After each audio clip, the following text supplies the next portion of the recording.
to buy a budget or mid-range phone right now, you definitely need to consider the Samsung Galaxy A6. It's really impressed us with its no-nonsense approach and good value. So let's take a detailed look at this phone now, starting with the first impressions, which I have to say are pretty good. There's an understated but elegant look about it. The phone it most closely resembles is the Samsung Galaxy A8, and that's good too, because the A8 is considerably more expensive. When you power up the phone and see the screen for the first time, you'll be impressed too. Not just because it's a great screen, but because the bezels are very thin too. So the look is definitely nice and modern, especially with that 18.6:9 aspect ratio. It's not immediately obvious, but the edges of the screen are ever so slightly curved too, which adds a bit of class to the overall look. The Galaxy A6 feels solid in the hand and is well constructed. I really like the metal back. When it comes to the displays, Samsung is widely acknowledged to be the world leader. Even Apple uses Samsung screens for its super expensive iPhones. And even though this is a much more affordable device, we think you'll be impressed. For a start, the screen here is exactly the same size as the A8. At 5.6 inches, it's a Super AMOLED display with a pixel density of 294 ppi. Contrast is excellent and it's capable of being nice and bright when you need it to be. Sure, for watching hours of movies, you'll prefer an A8, but for general everyday use, this is more than acceptable.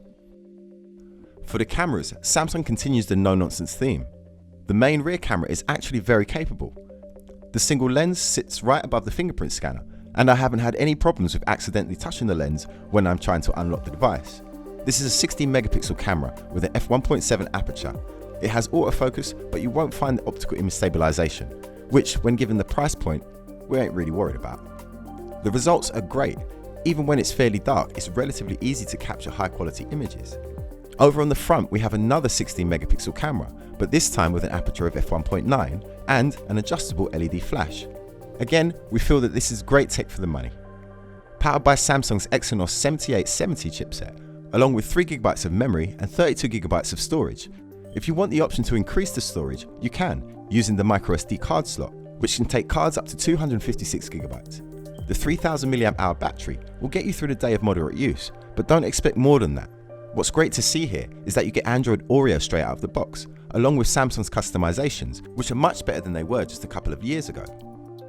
So far so good then, but no phone is perfect, so where are the downsides? Well, there's no waterproofing here, so you'll need to be careful. I'm not surprised about this omission, given the price point, but it's worth bearing in mind, especially if you're accident prone. What's less forgivable here though, is the fact that the charging port is the old micro USB. We'd have much rather seen the more modern USB Type-C port being used here. That said, if you've never had a USB Type-C phone before, you probably won't be worried at all.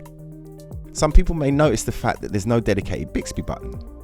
For those who don't know, Bixby is Samsung's voice assistant. We say, 1. Don't worry about that, as you can still access Bixby easily with just a swipe from the home screen. And 2.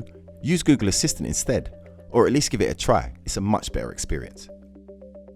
The single speaker isn't good enough for playing music through for long periods of time, as although it's loud enough, it doesn't have enough bass. We'd recommend headphones or a Bluetooth speaker if you want to listen to music. For listening to talk radio or using the speakerphone call, it's actually pretty good. Facial unlocking is possible on the A6, but I've always found the fingerprint scan to be much quicker, so I normally use that. And last but not least, don't forget, you do get a headphone jack with the A6, which a lot of people out there really like to have, and it's definitely worth bearing in mind. All in all, the A6 is a solid no-nonsense device at a great price point, making it an excellent value proposition. It gets you fairly close to the more expensive A8 in a number of areas and has a good look to it, and a better than expected camera. So that's my review of the Samsung Galaxy A6. I hope you found it useful. Check out the Samsung Galaxy A8 too, as even though it's a little bit more, you may find it worth spending the extra cash on. We have over 23 years of award-winning customer service, so find your next phone at Direct Mobiles.